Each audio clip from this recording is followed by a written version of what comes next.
ନଗର ନିଗମ ଭାରତର ବଡ଼ ବଡ଼ ନଗରୀମାନଙ୍କରେ ନଗର ନିଗମ ବା କର୍ପୋରେସନ ଦେଖାଯାଏ। ନଗର ନିଗମ ବା ମହାନଗର ନିଗମ ହେଉଛି ସହରାଞ୍ଚଳ ପାଇଁ ସର୍ବବୃହତ ସ୍ୱାୟତ୍ତ ଶାସନ ଅନୁଷ୍ଠାନ। ଭାରତ ସ୍ୱାଧୀନ ହେବା ସମୟରେ ଦେଶରେ ମାତ୍ର 3ଟି ନଗର ନିଗମ ଥିବାବେଳେ ଏହି ସଂଖ୍ୟା ବୃଦ୍ଧି ପାଇ 1975ରେ 34ଟି, 1990ରେ 73ଟି ହୋଇଥିଲା। ଓଡ଼ିଶାରେ 1994 ମସିହାରେ ଭୁବନେଶ୍ୱର ଓ କଟକରେ, 2008 ମସିହାରେ ବ୍ରହ୍ମପୁରରେ, 2014-15ରେ ସମ୍ବଲପୁର ଆଉ ରାଉରକେଲାରେ ଗୋଟିଏ ଗୋଟିଏ ଲେଖାଏଁ ସମୁଦାୟ 5ଟି ନଗର ନିଗମ ପ୍ରତିଷ୍ଠା କରାଯାଇଛି। ବୁଝିପାରିଲ? ମାନେ ସ୍ୱାଧୀନତା ହେବା ସମୟରେ ମାତ୍ର ଦେଶରେ 3ଟି ନଗର ନିଗମ ଥିଲା। ସେଟା ବୃଦ୍ଧି ପାଇକି 1975ରେ 34ଟା ନଗର ନିଗମ ହୋଇଗଲା, 1990ରେ 73ଟା ନଗର ନିଗମ ହୋଇଗଲା। କିନ୍ତୁ ତାହା କ'ଣ ହେଲା, ଓଡ଼ିଶାରେ 1994 ମସିହାରେ ଭୁବନେଶ୍ୱର କଟକରେ ମାନେ ସମୁଦାୟ ଆଜି ବର୍ତ୍ତମାନ ଓଡ଼ିଶାରେ 5ଟି ନଗର ନିଗମ ବା କର୍ପୋରେସନ ରହିଛି। କ'ଣ କ'ଣ ନା କଟକ, ଭୁବନେଶ୍ୱର, ବ୍ରହ୍ମପୁର, ସମ୍ବଲପୁର ଆଉ ରାଉରକେଲା। ସେ କହୁଛି ଭୁବନେଶ୍ୱରଟା କଟକଟା 1994 ମସିହାରେ ହେଇଥିଲା କର୍ପୋରେସନ, 2008 ମସିହାରେ ବ୍ରହ୍ମପୁର ହେଲା କର୍ପୋରେସନ ବା ନଗର ନିଗମ, 2014-15ରେ ସମ୍ବଲପୁର ଓ ରାଉରକେଲାରେ ଗୋଟାଏ ଗୋଟାଏ ଲେଖାଏଁ କର୍ପୋରେସନ ହେଲା। ନଗର ନିଗମ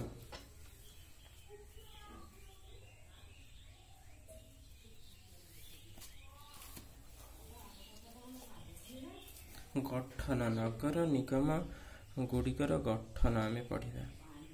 ଗଠନ କ'ଣ କ'ଣ? ନଗର ନିଗମ ଗୁଡ଼ିକ ରାଜ୍ୟ ସରକାରଙ୍କ ଆଇନ ବଳରେ ସୃଷ୍ଟି ହୁଅନ୍ତି। 3 ଲକ୍ଷ କିମ୍ବା ତହିଁରୁ ଉର୍ଦ୍ଧ୍ୱ ଜନସଂଖ୍ୟା ବିଶିଷ୍ଟ ନଗର ମାନଙ୍କରେ ନଗର ନିଗମ ପ୍ରତିଷ୍ଠା କରାଯାଏ। ତାହେଲେ ତୁମେ ଜାଣିଲ କ'ଣ? 3 ଲକ୍ଷ କିମ୍ବା ତହିଁରୁ ଉର୍ଦ୍ଧ୍ୱ ଜନସଂଖ୍ୟା ବିଶିଷ୍ଟ ନଗର ମାନଙ୍କରେ ନଗର ନିଗମ ପ୍ରତିଷ୍ଠା କରାଯାଏ। ପ୍ରତ୍ୟେକ ନଗର ନିଗମକୁ କେତୋଟି ୱାର୍ଡରେ ବିଭକ୍ତ କରାଯାଇଥାଏ। ଓଡ଼ିଶାରେ ଏହି ୱାର୍ଡ ହେଉଛି 39ରୁ 150ଟା ଭିତରେ। ମାନେ ଗୋଟେ କର୍ପୋରେସନ ବା ନଗର ନିଗମ ବା ଯେଉଁ କଟକ ହଉ, ଭୁବନେଶ୍ୱର, ବ୍ରହ୍ମପୁର, ସମ୍ବଲପୁର, ରାଉରକେଲା, ଏଇ ଯେଉଁ 5ଟା, ସେଠି କ'ଣ 39ଟା ୱାର୍ଡରୁ ଆରମ୍ଭ ହେଇକି 150ଟା ୱାର୍ଡ ଭିତରେ ଅଛି। ପ୍ରତ୍ୟେକ ୱାର୍ଡରୁ ଜଣେ ଲେଖାଏଁ କାଉନସିଲର ବା ପାରିଷଦ ଜନସାଧାରଣଙ୍କ ଦ୍ୱାରା ପ୍ରତ୍ୟକ୍ଷ ଭାବେ ନିର୍ବାଚିତ ହୁଅନ୍ତି। କ'ଣ ହୁଅନ୍ତି? ମାନେ ଯେଉଁମାନେ 18 ବର୍ଷରୁ ଉର୍ଦ୍ଧ୍ୱ ହେଲା, ସାର୍ବଜନୀନ ସାବାଳକ ଭୋଟ ପ୍ରଥା ମାଧ୍ୟମରେ ସେମାନେ ଭୋଟ ଦେଇକି ପ୍ରତ୍ୟେକ ୱାର୍ଡରୁ ଜଣକୁ କ'ଣ କରନ୍ତି? କାଉନସିଲର ବା ପାରିଷଦ ରୂପେ ନିର୍ବାଚିତ କରନ୍ତି। ସେଇ କାଉନସିଲର ମାନେ ସେମାନେ କ'ଣ କରନ୍ତି? ତାଙ୍କ ଭିତରୁ ଜଣକୁ ମେୟର ନିର୍ବାଚିତ କରନ୍ତି, ଆଉ ଜଣକୁ ଡେପୁଟି ମେୟର ବା ଉପ ନିଗମପାଳ ରୂପେ ନିର୍ବାଚିତ କରନ୍ତି। ସେ କହିଲା, ପରିଷଦର ସମୁଦାୟ ନିର୍ବାଚିତ ଆସନର 1/3 ବା 1/3 ବା 1/3 ମହିଳାମାନଙ୍କ ପାଇଁ ସଂରକ୍ଷିତ ରହେ। ସେଇ ଯେଉଁ ପରିଷଦ ହୁଏ, ନଗର ପରିଷଦ, ନିଗମ ପରିଷଦ, ସେଠି 1/3 ମହିଳା ସଂରକ୍ଷିତ ହେବେ। କିନ୍ତୁ ଓଡ଼ିଶାରେ ମହିଳାମାନଙ୍କ ପାଇଁ ଏହି ରିଜର୍ଭେସନ ବା ସଂରକ୍ଷଣ ହାର ହେଉଛି 50%। ଅନୁସୂଚିତ ଜାତି ବା ଏସ୍ସି ଓ ଅନୁସୂଚିତ ଜନଜାତି ବା ଏସ୍ଟି, ସିଡ୍ୟୁଲ କାଷ୍ଟ ଆଉ ସିଡ୍ୟୁଲ ଟ୍ରାଇବଙ୍କ ଜନସଂଖ୍ୟା ଅନୁପାତରେ ସେମାନଙ୍କୁ ନିଗମ ପରିଷଦରେ ପ୍ରତିନିଧିତ୍ୱ ମିଳେ। କାଉନସିଲର ବା ପାରିଷଦଗଣ ସେମାନଙ୍କ ମଧ୍ୟରୁ ଜଣକୁ ମେୟର ବା ନିଗମପାଳ, ଅନ୍ୟ ଜଣକୁ ଡେପୁଟି ମେୟର ବା ଉପନିଗମପାଳ ରୂପେ ନିର୍ବାଚିତ କରନ୍ତି। ନିଗମର ସମସ୍ତ ୱାର୍ଡ ଏବଂ ମେୟର ଓ ଡେପୁଟି ମେୟର ପଦବୀ ପର୍ଯ୍ୟାୟକ୍ରମେ ବିଭିନ୍ନ ବର୍ଗ ପାଇଁ ସଂରକ୍ଷିତ ରହେ। ମେୟର ନିଗମ ପରିଷଦ ବୈଠକରେ ଅଧ୍ୟକ୍ଷତା କରନ୍ତି। से मध्य निगम शासन परिचालना और नीति निर्धारणर केन्द्रबिंदु। मेयर को अनुपस्थिति रे ताको दायित्व डेपुटी मेयर निर्वाह करती। अन्य समय रे डेपुटी मेयर ताको प्रदान करा जायतिबा कार्य संपादन करती।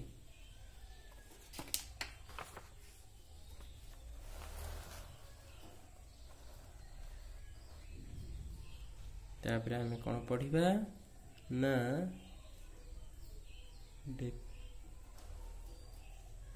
Municipal commissioner. बुझेला म्युनिसिपल कमिशनर हेउचंती निगमर मुख्य कार्यनिर्वाही अधिकारी। साधारणतः से जन आईएएस इंडियन एडमिनिस्ट्रेटिव सर्विस बा आईएएस बा ऑफिसर। से जो म्युनिसिपल कमिशनर होचंती निगमर मुख्य कार्यनिर्वाही अधिकारी। ये हेले प्रशासनिक मुख्य। जानिल आमे से डायग्राम रे कहिथिले जने राजनैतिक मुख्य रहिबो आ जने प्रशासनिक मुख्य रहिबो। राजनैतिक मुख्य माने भोट माध्यम रे लोक माने भोट देकी ताकू बाछिबे बा निर्वाचित करिवे। किंतु ये जो आईएएस ऑफिसर बा म्युनिसिपल कमिशनर जे सी आई माने UPSC union public service commission से परीक्षा देकी हो सिविल सर्विस परीक्षा देकी से चाकरीटा पाइबे। से जन IAS municipal commissioner Cuttack Bhubaneswar Sambalpur Berhampur Rourkela रे अछंती। पांचटा अछंती 5 जण। से राज्य सरकार द्वारा नियुक्त हुअंती ओ तांको द्वारा मध्य अपसारित होई पारंती। तांको उपरे उभय सरकार और निगमर नियंत्रण थाए। रास्ता घाट सहरांचल योजना स्वास्थ्य सेवा और अन्यान्य कार्य तदारख निमंते विभिन्न अधिकारी मानकु निगम निजे नियुक्ति प्रदान करे। बुझेला ताको उपरे उभय सरकार और निगमर नियंत्रण थाए। से जो आईएएस ऑफिसर होतांती म्युनिसिपल कमिशनर ताको उपरे सरकारंकर आ से जो निगम ने जो कटक भुवनेश्वर राउरकेला बरहमपुर संबलपुर से मानकर नियंत्रण थाए। से माने ताको नियंत्रण रे रखितांती। निगम निजर कार्य परिचालना पई केतेक कमिटी गठन करिथांती यथा पूर्ति कमिटी विद्यालय कमिटी आदि। तेबे शासनगत और व्यवस्थापक दायित्व अर्पित होइथिबा स्टैंडिंग कमिटी बा स्थायी कमिटी हेउची सबुठारु अधिक गुरुत्वपूर्ण कमिटी। निगमर कार्यकाल 5 वर्ष। एही समय निगमर प्रथम बैठक दिन गणना करा जाए। तेबे राज्य सरकार आईन व्यवस्था अनुसार सरकार एहाकू कार्यकाल पूरण हेबा पूर्वरु भांगी देई पारिबे। किंतु एहाकू भांगिबार 6 मास मध्यरे निर्वाचन कराइबाकू हेबो। राज्य निर्वाचन आयोग मा स्टेट इलेक्शन कमिशन निगम परिषद पई निर्वाचन परिचालना करती। संविधानर धारा 243 आई बलरे प्रति 5 वर्ष थरे पंचायत अनुष्ठान मानक पई गठित राज्य अर्थ आयोग मध्य निगम समेत समस्त सहरांचल स्वायत्त संस्था मानकर आर्थिक स्थिति समीक्षा करिवो एवं सेमानक पई राजस्व अनुदान बंटन नीति स्थिर करिवो। आय पंथा कोठू टंका आसे बा को सोर्स रु से माने टंका पाई थांती। नगर निगम टिकस राजस्व टैक्स रेवेन्यू अण टिकस राजस्व नॉन टैक्स रेवेन्यू सूत्र निजर आय संग्रह करती। से माने कोठू आय संग्रह करती टैक्स और नॉन टैक्स रेवेन्यू। यह संपत्ति कर ବୃତ୍ତି କର, ମନୋରଞ୍ଜନ କର, ଯାନବାହନ କର, ବିଜୁଳି କର, ପଶୁ କର, ଶିକ୍ଷା କର ଆଦି ବିଭିନ୍ନ କର ବା ଟିକସ ଲାଗୁ କରିବାର କ୍ଷମତା ପାଇଥାଏ। ସରକାରୀ ଅନୁଦାନ, ଋଣ, ଜମା ଓ ଜମା ଉପରେ ସୁଧ, ବ୍ୟବସାୟରୁ ଲାଭ, ଜନସାଧାରଣଙ୍କ ଦାନ, ବିଭିନ୍ନ ଫିସ୍ ଓ ଜୋରିମାନା ଏବଂ ହସ୍ତାନ୍ତରିତ ସମ୍ପତ୍ତିରୁ ଆୟ ଦ୍ୱାରା ନିଗମର ଅଣ ଟିକସ ରାଜସ୍ୱ ସୃଷ୍ଟି ହୁଏ। ବୁଝିପାରିଲ? ସରକାରୀ ଅନୁଦାନ, ଋଣ, ଜମା ଓ ଜମା ଉପରେ ସୁଧ, ବ୍ୟବସାୟରୁ ଲାଭ, ଜନସାଧାରଣଙ୍କ ଦାନ, ବିଭିନ୍ନ ଫିସ୍ ଓ ଜୋରିମାନା ଏବଂ ହସ୍ତାନ୍ତରିତ ସମ୍ପତ୍ତିରୁ ଆୟ ଦ୍ୱାରା ନିଗମର ଅଣ ଟିକସ ରାଜସ୍ୱ ସୃଷ୍ଟି ହୁଏ। ନିଗମର ଆୟ ତାହାର କାର୍ଯ୍ୟାଳୟ ପରିଚାଳନା ଓ କର୍ମଚାରୀମାନଙ୍କ ଦରମା ଓ ଭତ୍ତା, ବିଭିନ୍ନ ସେବା ଓ ଉନ୍ନୟନମୂଳକ କାର୍ଯ୍ୟରେ ବ୍ୟୟ ହୋଇଥାଏ। କାର୍ଯ୍ୟାବଳୀ ତାଙ୍କର ଦି ପ୍ରକାର କାର୍ଯ୍ୟ, ଗୋଟେ ହେଉଛି ବାଧ୍ୟତାମୂଳକ କାର୍ଯ୍ୟ ଆଉ ଗୋଟେ ହେଉଛି ଇଚ୍ଛାଧୀନ କାର୍ଯ୍ୟ। ବାଧ୍ୟତାମୂଳକ କାର୍ଯ୍ୟ କ'ଣ? ସେ ହେଉଛି ଜଳ ଯୋଗାଣ, ଜଳ ବ୍ୟବସ୍ଥା,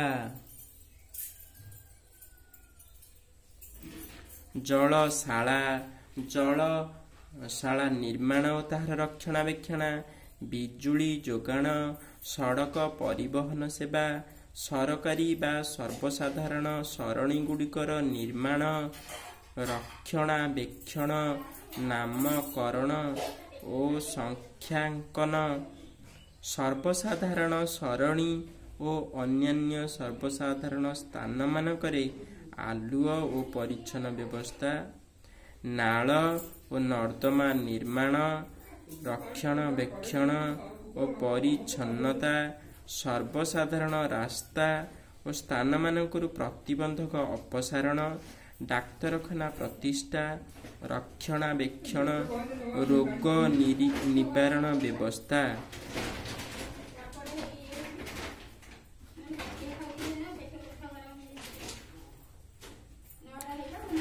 ଜନ୍ମ ଓ ମୃତ୍ୟୁ ପଞ୍ଜୀକରଣ, ଅଗ୍ନି ସୁରକ୍ଷା ସେବା, ପ୍ରାଥମିକ ଶିକ୍ଷା ବ୍ୟବସ୍ଥା। ଇଚ୍ଛାଧୀନ କାର୍ଯ୍ୟ କ'ଣ? ଯୋଉଟା ଇଚ୍ଛାଧୀନ କାର୍ଯ୍ୟ କର୍ପୋରେସନର ମାନେ ଇଚ୍ଛାକୁ ହେଲେ କରିବେ ନହେଲେ କରିବେନି, କିନ୍ତୁ ବାଧ୍ୟତାମୂଳକ କାର୍ଯ୍ୟଟା କରିବା ପାଇଁ ବାଧ୍ୟ। ଇଚ୍ଛାଧୀନ କାମ ଅଛି ସର୍ବସାଧାରଣ ପ୍ରମୋଦ ଉଦ୍ୟାନ, ବଗିଚା, ପାଠାଗାର, ସଂଗ୍ରହାଳୟ, ରଙ୍ଗଶାଳା ବା ଥିଏଟର ଆଦି ନିର୍ମାଣ।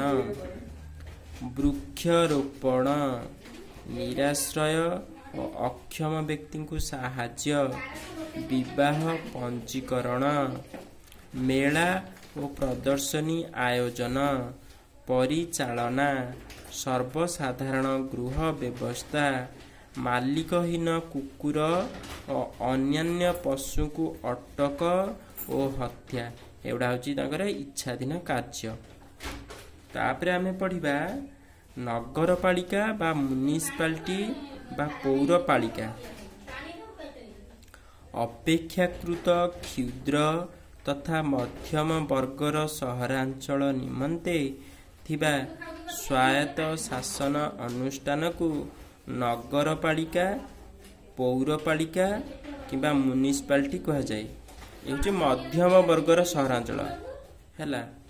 ପୁରା ଉନ୍ନତଟା ଯେଉଁଟା ସେଟା ହେଉଛି କର୍ପୋରେସନ, ଆଉ ଯେଉଁଟା ମଧ୍ୟମ ବର୍ଗର ସହରାଞ୍ଚଳ ତାକୁ କହୁଛନ୍ତି ପୌରପାଳିକା ବା ମ୍ୟୁନିସିପାଲିଟି। ଭାରତରେ 1968 ମସିହାରେ 1473ଟି, 1990ରେ 1770ଟି ନଗରପାଳିକା ରହିଥିଲା, ମାନେ ମ୍ୟୁନିସିପାଲିଟି ରହିଥିଲା। ସ୍ୱାଧୀନତା ପୂର୍ବରୁ ଓଡ଼ିଶାରେ 8ଟି ନଗରପାଳିକା ଥିଲା। ଦେଶ ଯେତେବେଳେ ସ୍ୱାଧୀନ ହେଲା 1947 ଅଗଷ୍ଟ 15, ତା ପୂର୍ବରୁ 8ଟା ମ୍ୟୁନିସିପାଲିଟି ଥିଲା ଓଡ଼ିଶାରେ। ସେଗୁଡ଼ା ପରେ ତ ଚେଞ୍ଜ ହେଇଛି, କର୍ପୋରେସନ 5ଟା ହେଇଛି, କିନ୍ତୁ 8ଟା ନଗରପାଳିକା ଥିଲା। କୋଉଟା ନା ବ୍ରହ୍ମପୁର, କେନ୍ଦ୍ରାପଡ଼ା, ଯାଜପୁର, କଟକ, ବାଲେଶ୍ୱର, ପୁରୀ, ସମ୍ବଲପୁର, ପାରଳାଖେମୁଣ୍ଡି। ଏଇ ଯେଉଁ 8ଟି ଥିଲା ମ୍ୟୁନିସିପାଲିଟି। ବ୍ରହ୍ମପୁର 1855 ମସିହାରେ, କେନ୍ଦ୍ରାପଡ଼ା 1869 ମସିହାରେ, ଯାଜପୁର 1869 ମସିହାରେ। ତାହେଲେ ସର୍ବପୁରାତନ ହେଉଛି ବ୍ରହ୍ମପୁର, କାରଣ 1855 ଭାବ। ତାପରେ କଟକ ହେଲା 1876ରେ, ବାଲେଶ୍ୱର ହେଲା 1877ରେ, ପୁରୀ ହେଲା 1881ରେ, ସମ୍ବଲପୁର ହେଲା 1883ରେ, ପାରଳାଖେମୁଣ୍ଡି 1886ରେ। କ୍ରନୋଲୋଜିକାଲି ଦେଇଛି ସିରିଏଲି। ତାର ସର୍ବପୁରାତନ ନଗରପାଳିକା ବା ମ୍ୟୁନିସିପାଲିଟି ହେଉଛି ବ୍ରହ୍ମପୁର, ଯେଉଁଟା 1855 ମସିହାରେ ହେଇଛି। ବୁଝିଲା? ବ୍ରହ୍ମପୁର 1855 ମସିହାରେ ହେଇଛି। କେନ୍ଦ୍ରାପଡ଼ା 1869ରେ ହେଇଛି। ଯାଜପୁର 1869, କେନ୍ଦ୍ରାପଡ଼ା, ଯାଜପୁର ଏଇଟା ହେଲା 1869। ତାପରେ କଟକଟା ହେଇଛି 1876ରେ। ବୁଝିପାରିଲ ନା? ତାମାନେ କଟକ ପୂର୍ବରୁ ଯାଜପୁର ଆଉ କେନ୍ଦ୍ରାପଡ଼ା ହେଇଛନ୍ତି ମ୍ୟୁନିସିପାଲିଟି। ବାଲେଶ୍ୱର 1877ରେ, କଟକ ପରେ ହେଲା ବାଲେଶ୍ୱର, ବାଲେଶ୍ୱର ପରେ ପୁରୀ, ପୁରୀ ପରେ ସମ୍ବଲପୁର, ସମ୍ବଲପୁର ପରେ ପାରଳାଖେମୁଣ୍ଡି। ବ୍ରହ୍ମପୁର ନଗରପାଳିକା ହିଁ ରାଜ୍ୟର ସର୍ବପୁରାତନ ନଗରପାଳିକା, ଯାହା ଏବେ ନଗର ନିଗମରେ ପରିଣତ ହୋଇଛି। ଆମେ ଜାଣିଥିଲେ ଏଇଟା ହେଉଛି 8ଟା